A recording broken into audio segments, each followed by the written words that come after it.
Salve minha gente, sejam bem-vindos. Eu sou Eric Camacho e você está em mais um Bíblia para Preguiçosos. No vídeo de hoje nós daremos continuidade à leitura do livro dos Atos dos Apóstolos. Se você está comigo, por favor, assista o vídeo até o final, deixe o seu like, inscreva-se no canal. Vamos à leitura a partir do capítulo 22. Paulo justifica a sua missão. Paulo disse: Irmãos e pais, escutem a defesa que eu agora apresento a vocês. Vendo que Paulo lhes falava em língua hebraica, fizeram mais silêncio ainda. E Paulo continuou: Eu sou judeu, nasci em Tarso da Cilícia, mas fui educado nesta cidade, formado na escola de Gamaliel, seguindo a linha mais escrupulosa dos nossos antepassados, cheio de zelo por Deus, como todos vocês o são agora. Persegui mortalmente este caminho, prendendo e lançando à prisão homens e mulheres, como o sumo sacerdote e todos os anciãos podem testemunhar. Eles até me deram carta de recomendação para os irmãos de Damasco, e para lá me dirigi, a fim de trazer algemados os que lá estivessem, a fim de serem punidos aqui em Jerusalém. No entanto, aconteceu que na viagem, estando já perto de Damasco, aí pelo meio-dia, de repente, uma grande luz que vinha do céu brilhou ao redor de mim. Então caí por terra e ouvi uma voz que me dizia: Saulo, Saulo, por que você me persegue? Eu perguntei: Quem és tu, Senhor? Ele me respondeu: Eu sou Jesus, o Nazareu, a quem você está perseguindo. Meus companheiros viram a luz, mas não ouviram a voz que me falava. Então perguntei: Senhor, o que devo fazer? E o Senhor me respondeu: Levante-se e vá para Damasco. Aí vão explicar tudo o que Deus quer que você faça. Como eu não podia enxergar por causa do brilho daquela luz, cheguei a Damasco guiado pela mão dos meus companheiros. Havia na cidade certo Ananias, homem piedoso e fiel à lei, com boa reputação, junto a todos os judeus que aí moravam. Ele veio ao meu encontro e me disse: Saulo, meu irmão, recupere a vista. No mesmo instante recuperei a vista e pude vê-lo. Então ele me disse: O Deus de nossos antepassados o destinou a conhecer a sua vontade, a ver o justo e a ouvir a sua própria voz. Porque você vai ser a sua testemunha de todas as coisas que viu e ouviu, diante de todos os homens. Agora não perca tempo. Levante-se, receba o batismo e lave os seus pecados, invocando o nome dele. Depois eu voltei a Jerusalém, e quando estava rezando no templo, entrei em êxtase. Vi o Senhor que me dizia: Depressa, saia logo de Jerusalém, porque não aceitarão o testemunho que você dá a meu respeito. Então respondi: Mas, Senhor, eles sabem que era eu que, nas sinagogas, andava prendendo e batendo nos que acreditavam em ti. E quando o sangue de Estevão, tua testemunha, foi derramado, eu mesmo estava lá, apoiando aqueles que o matavam e guardando as roupas deles. Então o Senhor me disse: Vá, é para longe, é para os pagãos que eu vou enviar você. Paulo defende seus direitos. Os judeus escutaram Paulo até esse ponto, mas quando ele disse essas palavras, começaram a gritar: Tire da terra esse indivíduo, ele não merece viver. E xingavam e jogavam os mantos e lançavam poeira para o alto. Então o tribuno mandou recolher Paulo na fortaleza, ordenando que o interrogassem debaixo de açoites, para saber o motivo por que gritavam tanto contra ele. Enquanto estavam amarrando Paulo com correias, ele disse ao centurião aí presente: É permitido a vocês açoitar um cidadão romano sem ter sido julgado? Diante dessas palavras, o centurião foi prevenir o tribuno: Veja bem o que vai fazer. Esse homem é cidadão romano. Então o tribuno foi e perguntou a Paulo: Diga-me, você é cidadão romano? Ele respondeu: Sou sim. O tribuno disse: Eu precisei de muito dinheiro para adquirir essa cidadania. Paulo falou: Pois eu tenho essa cidadania de nascença. Os que estavam aí para torturá-lo imediatamente se afastaram. Até o tribuno ficou com medo ao saber que Paulo era cidadão romano e que mesmo assim o havia acorrentado. No dia seguinte, querendo saber com certeza por que Paulo estava sendo acusado pelos judeus, o tribuno soltou e mandou reunir os chefes dos sacerdotes e todo o sinédrio. Depois, fez Paulo descer e o apresentou perante eles. Capítulo 23. De réu a juiz. Com o olhar fixo no sinédrio, Paulo assim falou: Irmãos, até hoje eu me comportei diante de Deus em perfeita boa consciência. Mas o sumo sacerdote Ananias ordenou aos que estavam perto que batessem na boca de Paulo.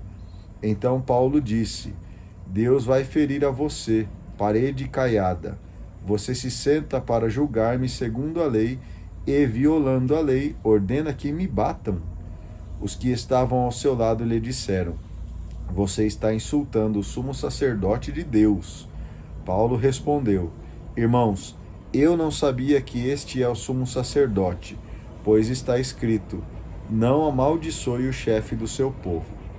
A seguir, sabendo que uma parte dos presentes era saduceus e a outra parte eram fariseus, Paulo exclamou no sinédrio: Irmãos, eu sou fariseu e filho de fariseus.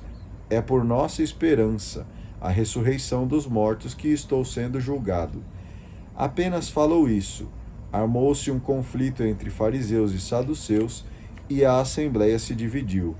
De fato, os saduceus dizem que não há ressurreição, nem anjo, nem espírito, ao passo que os fariseus sustentam uma coisa e a outra. Levantou-se um vozerio enorme. Então alguns doutores da lei, do partido dos fariseus, começaram a protestar, dizendo: Não encontramos nenhum mal neste homem. E se um espírito ou anjo tivesse falado com ele? E o conflito crescia cada vez mais. Receando que Paulo fosse estraçalhado por eles, o tribuno ordenou que o destacamento descesse e o tirasse do meio deles, levando-o de novo para a fortaleza. Na noite seguinte, o Senhor aproximou-se de Paulo e lhe disse: Tenha confiança. Assim como você deu testemunho de mim em Jerusalém, é preciso que também dê testemunho em Roma. Trama frustrada. No dia seguinte, os judeus fizeram uma conspiração e se comprometeram, sob juramento, a não comer nem beber enquanto não matassem Paulo. Os que fizeram essa conjuração eram mais de 40 homens. Foram então procurar os chefes dos sacerdotes e os anciãos, dizendo: Acabamos de jurar solenemente sob anátema que nada vamos comer enquanto não matarmos Paulo. Vocês, portanto, de acordo com o sinédrio, proponham que o tribuno o traga, sob pretexto de vocês examinarem mais minuciosamente o caso. Quanto a nós, estamos prontos para matá-lo antes que chegue aqui. Entretanto, o filho da irmã de Paulo soube da trama. Foi à fortaleza, entrou e preveniu Paulo. Então Paulo chamou um dos centuriões e disse: Leve este rapaz ao tribuno, porque ele tem algo a comunicar. O centurião conduziu o rapaz ao tribuno e disse a ele: O prisioneiro Paulo me chamou e pediu que lhe trouxesse este rapaz que tem algo a lhe dizer. Tomando o rapaz pela mão, o tribuno o levou à parte e lhe perguntou: O que é que você tem para me comunicar? O rapaz respondeu: Os judeus combinaram pedir que o Senhor faça Paulo descer amanhã ao sinédrio, sob pretexto de examinarem mais minuciosamente a sua causa. Não acredite neles. Mais de 40 homens estão de emboscada contra Paulo. Eles juraram sob anátema não comer nem beber enquanto não o matarem. Agora estão de prontidão e esperam que o Senhor dê o consentimento. O tribuno despediu o rapaz, recomendando: Não diga a ninguém que você me trouxe essas informações.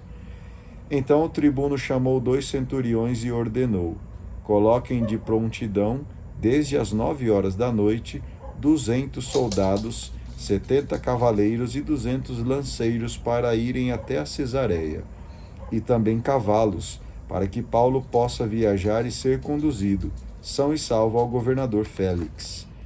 Depois, o tribuno escreveu a seguinte carta: Cláudio Lísias, ao excelentíssimo governador Félix, saudações. Este homem caiu em poder dos judeus e estava para ser morto por eles. Então cheguei com tropa e o arranquei das mãos deles, porque fiquei sabendo que era cidadão romano.